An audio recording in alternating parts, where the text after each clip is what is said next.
Mebusem Tibako. Israel hene Salomo. David banu mebusem nie. Se wonfa hu nyansa ne nkyerɛkyerɛ. Se wonfa hunu nsɛm mu. Se wonfa nyinimdeɛ nkyerɛkyerɛ tenene, atemuo ne ade a etene. Se wonfa nkyerɛ ntetekwa anitie.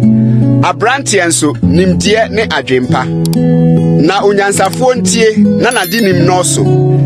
Na onimdifo mfanya atempa. Se wonfa hunu abebusem ne akasabebu. Enyansafo nsem ne won memu. Awurade suro ne nimdie mfiti ase. Agimfo bunyansa ne nkyerɛkyerɛ animtia. Meba ti wagya nkyerɛkyerɛ. Na mpo na mra na eyotiri animonyam abotire. Ne okon mu ntweaban. Eba se ne boyanfo gyegewo a mpene. Se wo se bra mayenko mogya ho adem. Mayenkote de odi bem kwa. Mayememene won anikan se asamando. Ne amodifo se won a osane kɔ amenemu. Yebenya ade a ne boye den nyina.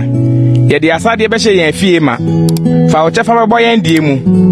Yen nyina benya kotokuo biako. Meba woni won nante okwan so. Chiunan free won saso. Na won nan tumrika kɔbɔne mu. Na wo ye ntem hwie mojagu. Na kwara na wasu mfidie ntakrabo nyina anim. Nanso wonara wo mogya ho na wokɔ adem. Wote wonara won kra. Saa na amimu mfaso pɛfo nyina akwantie. Ɛfa ne wuranom kra akɔ. Nyansa tiem mro no so. Ɔma wote ne montene so. Ɔtiem adwabrem tire. Kuro apono ano.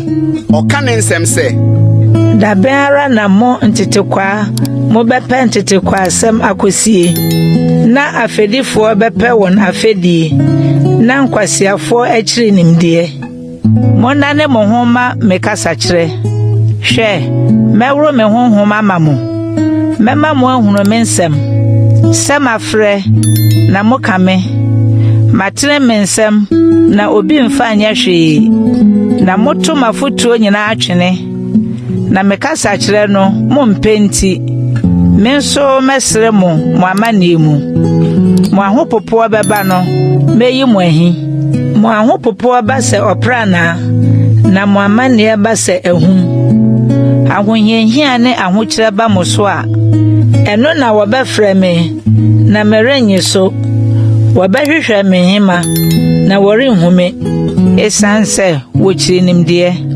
na wampɛ Awurade suro wampɛ mafutu na wɔpo mekasa kyerɛ nyinaa enti wɔbedi wɔn kwan so aba na wɔn agina a wɔtutu yɛ ame wɔn na ntetekwa akyi sane beku wɔn na nkwasea yɛ die bɛsɛe wɔn na die otie me no bɛtena hokom na ne ho adwono a onsuro musuo